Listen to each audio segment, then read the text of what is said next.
That feeling when your digital marketing news feed is totally bombed, right? Like the Times Square New Year's Eve ball, but instead of dropping, it just explodes everywhere. Google's doing this. AI is popping up like crazy, and don't even get me started on TikTok. Luckily, you handed all that to us. That's right. And we're going to sort through it all and find those golden nuggets that you can actually use because you're busy and we just want to get right to what works.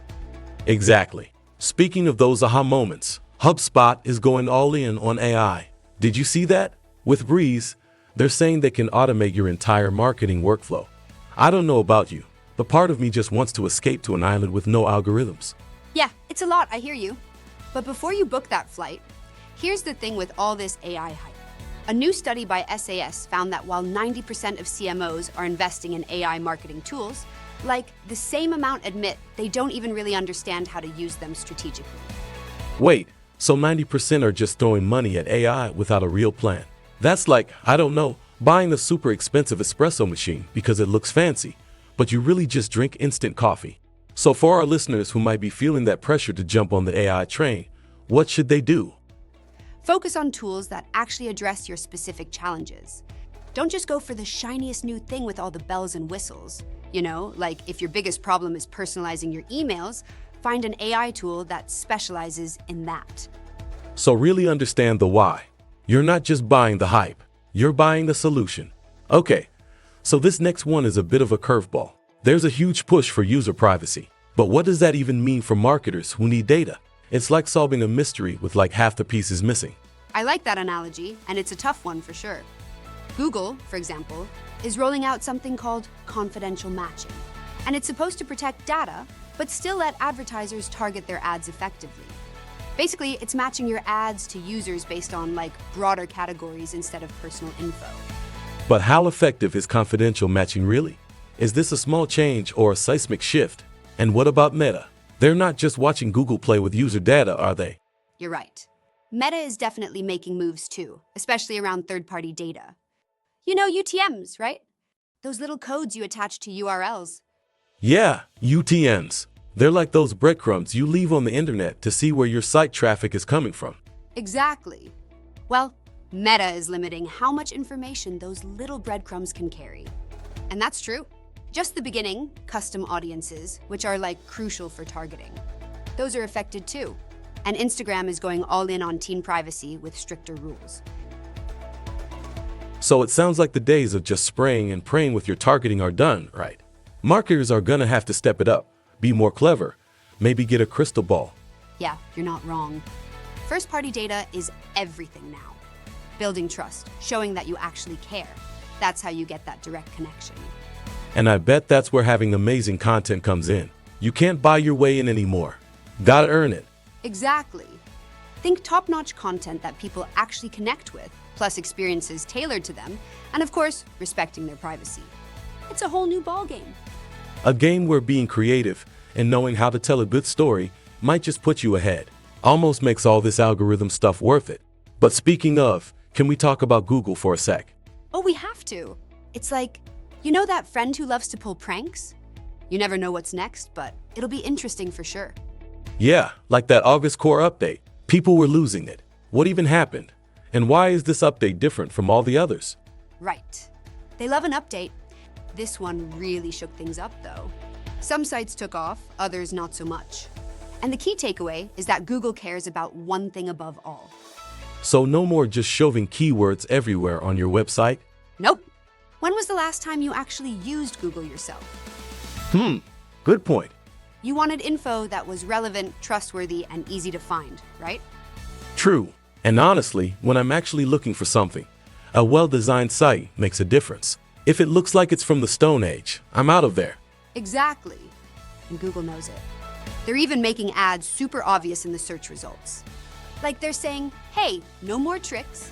We want you to be 100% sure what you're clicking on. But is that smart? Don't they make money when people click? It's like they're sabotaging themselves. It's definitely a head scratcher. Maybe it's a long game. By being honest up front, they build trust. So instead of just focusing on making money right now, they're thinking long term. It's like investing in the relationship, not just the sale. Exactly. And on that note, we've got to talk about the rise of platforms like TikTok and YouTube. They're not just for viral videos anymore. They're major players in marketing now. It's funny you say that. I just read about TikTok launching search ads. Are they really going after Google? They're definitely up for the challenge. And what's interesting is how they're doing it. TikTok's all about personalization. Serving up content, that's exactly what you want, even if you didn't know you wanted it. It's kind of creepy how good they are at that. But okay, if they can bring that to search, maybe they have a shot. For sure, Dot. And their audience is huge. Millions of people who are already looking for information and entertainment. And YouTube. They've always been the video king, but it seems like they're stepping it up. Absolutely. They're going all in on creators, giving them more and more tools to build their brand. Plus, shoppable videos are going to be a game changer. Shoppable videos? What's that? So imagine you're watching a cooking show and you can just buy all the ingredients right then and there. Or your favorite influencer is wearing a cool new outfit, and boom, you can buy it without leaving YouTube. That's brilliant. It makes everything so much easier. No more switching back and forth between apps. Right. Plus, they're tapping into virtual influencers, which are just getting more and more realistic. I've got to admit, the idea of a virtual influencer is kind of cool. Always on brand, no drama. Probably a lot less demanding than a real person. Definitely. And it's a unique chance for brands to connect with specific audiences in a really authentic way. Like, they're creating these digital personalities, just for certain people. That's it. And because they're digital, brands have more control over their image and their message. It's a whole new world of influencer marketing. A world that's exciting and a little scary all at the same time. Kind of like everything else in digital marketing these days. But with all these crazy changes, I think the biggest lesson is to be ready to adapt and try new things. It's like survival of the fittest, right? But in this case, it's the most adaptable. And speaking of adapting, are we really already talking about the holidays? It feels like they start earlier every single year. I know, right? And get this year the holiday shopping season is actually 6 days shorter. Google even had an article about it. 6 days? That's insane. Like trying to cram another week of work into December, which is already crazy busy. So what's a marketer supposed to do? Well, first of all, don't freak out. Think of it as a shorter runway, but a much more intense sprint. It's about working smarter. And some of those AI tools we were just talking about, they can really help here. So less jingle bells and more jingle bots. Tell me everything. Exactly. Imagine using AI to look at past trends and predict what your customers want before they even do. That's like having a crystal ball, but for shoppers. Right. And you can set up these automated campaigns that send personalized offers based on what people are doing in real time. Did someone abandon their cart full of last-minute gifts? Boom! AI sweeps in with free shipping or a discount.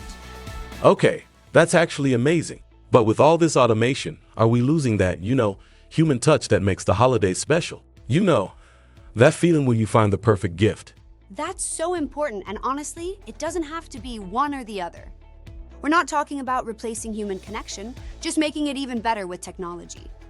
So instead of replacing the heart of the holidays, tech just makes it even more magical. That's the goal. Think of it as giving your marketing superpowers. You're still the one in control, creating the message, making it feel genuine. But now you have this incredible toolbox to do it better and reach way more people. So as we wrap up this deep dive into the crazy world of digital marketing from just last week, what's the one thing our listeners should do right now to get ready for the holidays? Open your calendar right now and block off some serious time to plan your holiday marketing strategy. And I'm not talking about a few scribbles on a napkin. I mean, map out your goals, who you're targeting, your message, and how you're going to reach those shoppers. It's like treat your holiday marketing plan like it's the best gift on your list, because if you do it right, it'll keep giving back all season long. I love that. And hey, don't forget to have some fun with it. It's the holidays after all. Absolutely. Because really it's all about connections, joy, and a little bit of that digital marketing magic. Until next time, happy marketing and happy holidays, everyone.